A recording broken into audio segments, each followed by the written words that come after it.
Hello friends, আমি আর আমাদের নাড়ুগোপাল আমরা এসেছি পিকনিক করতে। মানে পিকনিকে শুধু আমরা দুজনেই রয়েছি, ঠিক আছে। আমরা বাড়ির দিয়ে কফির মশলাটা নিয়ে এসেছিলাম, এখানে বললাম জল গরম করে ঢেলে দিতে। আর পাশে একটা বৌদি ছিল খুব ভালো, তো উনি দুধটা দিল, দুধটা সাপ্লাই করলো। এই জায়গাটা তোমরা দেখো, এই জায়গাটা এসে তোমরা প্রেম প্রেম করতে পারবা। দেখে কত সুন্দর সুন্দর একদম ফাঁকা জায়গা। তো বারাসাতে এটা খুলেছে, কোথায় খুলেছে আমার ডেসক্রিপশানে লিঙ্ক দেওয়া থাকবে। লিঙ্ক মানে কি, মানে গুগল ম্যাপের। তো বাড়া অ্যাপেলের সিট কিনছি, সেগো মারানি দেখাই যাচ্ছে না।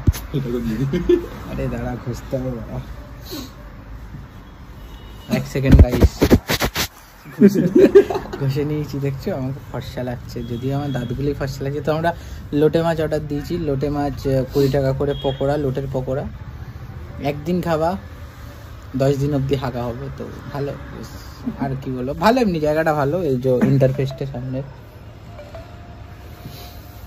কফিটাও বেশ ভালো, 30 টাকা করে দাম, একটু বেশি কিন্তু ভালো মোটামুটি। আর পায়খানা বাথরুম আছে, ওই যে ফ্ল্যাশ করতে ভুলবা না তোমরা, কই মানা বাথরুম দেখা যাচ্ছে। বাথরুমটা কোথায়, ওই যে বাথরুম। তো যাই হোক, এই ছিল আমার ছোটকালের মানে ছোট করে মিনি ব্লগ।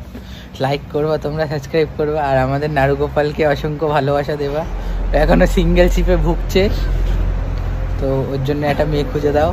আর টাটা, সুখী থাকো সবাই, আর স্মার্ট ভ্যালু করো সবাই। আমিও চাই দেশটা উন্নতিতে যাক। স্মার্ট ভ্যালু, তারপরে নেটওয়ার্ক মার্কেটিং করো, 3টে লোককে জয়েন করো। আমরাও 3টে লোক খুঁজছি, জয়েন করতে পারিনি। 3-6টা করে লোক জয়েন করো, ওদের বলো আরো 3টে লোক জয়েন করবে। তারপর তুমি 2000 বছর পরে ডায়মন্ড হয়ে ফিরে আসবা। টাটা।